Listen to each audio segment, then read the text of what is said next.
చాలా ఇయర్స్ నుంచి పర్ఫెక్ట్గా సర్వీస్ ఇచ్చిన ఆ ఇంప్లాంట్ సడన్గా ఫెయిల్ అయిందా? Is it true? 7-8 years back మా దగ్గర ఒక పేషెంట్ ఇంప్లాంట్స్ వేయించుకున్నారు. సడన్గా నిన్న ఈవినింగ్ మళ్ళీ వచ్చి నాకు ఇంప్లాంట్ పెట్టిన దానిపైన క్యాప్ పెట్టిన దగ్గర చాలా ఫుడ్ ఆగుతుంది, I don't know what to do, నాకు ఇంప్లాంట్ ఏదో ఫెయిల్ అయినట్లు అనిపిస్తుంది అని అన్నారు. Is it true? కాదు. వెంటనే మేము ఎక్స్రేస్ తీసాము, చూపించాము, పేషెంట్ని కన్విన్స్ చేయడానికి ట్రై చేయలేదు, కానీ తనకే అర్థమైంది. బట్ అప్పుడు ఒక క్వశ్చన్ వస్తుంది, ఇన్ని ఇయర్స్ పర్ఫెక్ట్గా సర్వీస్ ఇచ్చి ఏమి ప్రాబ్లం లేని ఇంప్లాంట్ సడన్గా ఎందుకు ఇలా ప్రాబ్లం వస్తుంది అని.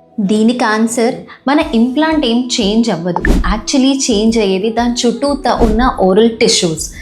సింపుల్ ఎగ్జాంపుల్, మనం 10 years నుంచి ఈ రింగ్ వాడుతున్నప్పుడు మన ఫింగర్ది సైజ్ అంటే కొంచెం లావ్ అవటం కానీ మేబీ కొంచెం ష్రింక్ అవటం కానీ దీనివల్ల ఈ రింగ్ ఫిట్ చేంజ్ అవుతూ ఉంటుంది.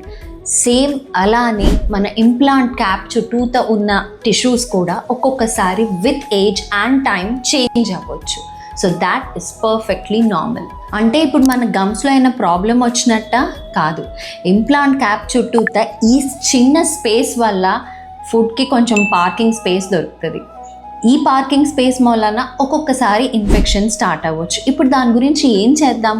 సింపుల్గా వాటర్ ఫ్లాసర్ యూజ్ చేస్తూ ఉండండి, ఇంటర్డెంటల్ బ్రషెస్ యూజ్ చేస్తూ ఉండండి. అసలు ఫస్ట్ డైలీ 2 times కాన్షియస్గా ఆ ఏరియా దగ్గర ఎలాంటి ఫుడ్ టేస్ట్ రాకుండా ఉండేలాగా కంటిన్యూస్గా డైలీ 2 times బ్రష్ చేస్తూ ఉండండి.